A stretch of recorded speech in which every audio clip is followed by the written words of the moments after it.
اللہ سے بچتا رہا. اس سے میں نے ایک اسٹیٹمنٹ دی تھی اور وہ جان بوجھ کر دی تھی. اگر آپ کو یاد ہو تو ٹیم پر میں نے کہا تھا کہ الحمدللہ پاکستان کے پاس اتنا رینج ہے تو نہ صرف یہ کہ جو انڈیا کی اسٹیڈیم کمانڈ ہیڈ کوارٹر جو ہے انڈمان میں، بلکہ دوسری طرف اگر مغرب کی طرف جائیں تو ہم اسرائیل تک پہنچ سکتے ہیں. وہ میں نے جان بوجھ کر یہ بات کی تھی.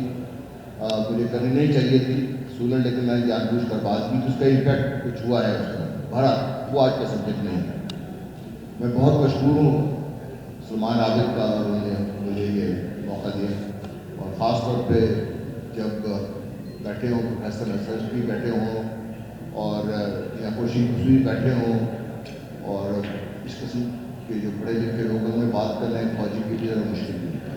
بہرحال میرا نقطۂ نظر میں آپ کے سامنے پیش کر دیتا ہوں. سب سے پہلے تو یہ کہ کشمیر کی حیثیت کیا ہے اور یہ بھارت کو دیا کیوں گیا تھا، اس سوال کا جواب آج تک مجھے نہیں مل سکا. میں کوشش کروں گا میں آپ کو جواب دوں. اسی کے تناظر میں جو یہ ریسنٹ ہوا میں اس کو دیکھتا ہوں. دوسرا یہ کہ یہ جغرافیہ ہے کشمیر کا، اس کی امپورٹنس کیا ہے. اور جغرافیہ کو عام طور پہ جب ہم تاریخ پڑھتے ہیں جغرافیہ کو ہم نظر انداز کر دیتے ہیں کیونکہ ایک تو سبجیکٹ مشکل ہے، ٹرائی ہے. دوسرا ہم زیادہ اس طرف لکشوں پہ توجہ نہیں دیتے.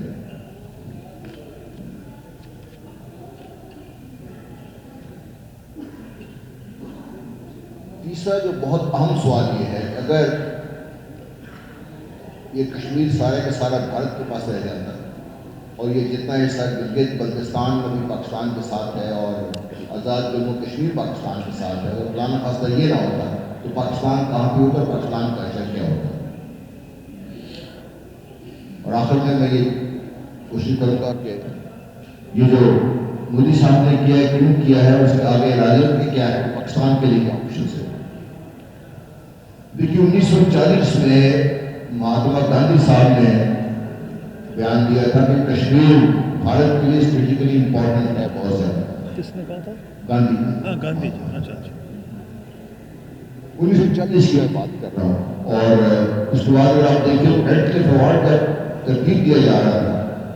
اس وقت جو انڈین سائڈ تھی وہ ڈیلی جا کے نہرو صاحب کو رپورٹ کرتی تھی، پھر اس کو اسٹیٹس ریکارڈ کرتے تھے، پہلے دن جا کے پھر اس کو سیٹ آؤٹ کرتے تھے. اور آخر میں جب یہ کشمیر بھارت کو دے دیا گیا، پاکستان کے لیے فیٹ کم بھی ہو گیا تو پاکستان کو تب اس کی خبر ہوئی. اگر آپ اس پروڈکشن سے جوڑیں اور کشمیر کی تاریخ دیکھیں تو کشمیر تھا، بھارت اور پاکستان نہیں تھے. کشمیر ہمیشہ سے آزاد رہا ہے، کشمیر ہمیشہ سے آزاد رہا ہے. اور کشمیریوں نے جو آج پاکستان ہے کافی سارا بھارت کا حصہ ہے، یہاں پر حکومت کی ہے. اور کشمیر میں تاریخ تک پہنچ گئے تھے اور ان کا آنے کا راستہ افغانستان کے ذریعے وہ آئے تھے اور کشمیر میں پہنچ گئے تھے، انہوں نے بھی حکومت کی ہے. بات میں جو کہنے کی کوشش یہ کر رہا ہوں کہ اگر کشمیر بھارت کے پاس رہتا اور آپ اس کو افغانستان کے دیکھ لیتے تو آج آپ دیکھیے پاکستان کی صورت کیا ہوتی. کیونکہ جب سے پاکستان مارد وجود میں آیا ہے افغانستان کے ذریعے پاکستان بھی پریشر رہا ہے اور کشمیر کا جو ایشو وہ تو ہمارے سامنے ہے. اگر یہ جتنا کشمیر ہم نے لے لیا آج ہمارے پاس نہ ہوتا تو ایک تو سی پیک کا سوال ہی پیدا نہیں ہوتا. دوسرا بھارت اگر آپ مری سے آگے دیکھیں تو مری کے ساتھ آ کے بیٹھ جاتا اور وہاں پہ اس کی توپیں اگر فائر کرتی تو اسلام آباد، جیل مری سارا، منگلہ وغیرہ سارا اس کے نشانے پر ہوتا ہے. اور یہ جو اس وقت میرے کشمیری بھائیوں نے اپنی جان پر کھیل کر 9 لاکھ فوج کو وہاں پہ انگیج کیا ہوا ہے، اگر خدا نخواستہ وہ فارغ ہو گئی تو کہاں پہ جائیں گی مجھے اس میں کوئی شک نہیں ہے. کیونکہ جب میں بھارت کی جو کنفیڈریشن ہے فورسز یوں میں دیکھتا ہوں تو بھارت کی جو 90% فوج ہے وہ پاکستان کے خلاف تیار کی گئی ہے. کیونکہ اگر انہیں چین کے خلاف کہیں جانا ہو تو پہاڑوں پہ چڑھنا پڑے گا اس کو، اس میں وہ اس کی کیپیبلٹی نہیں ہے.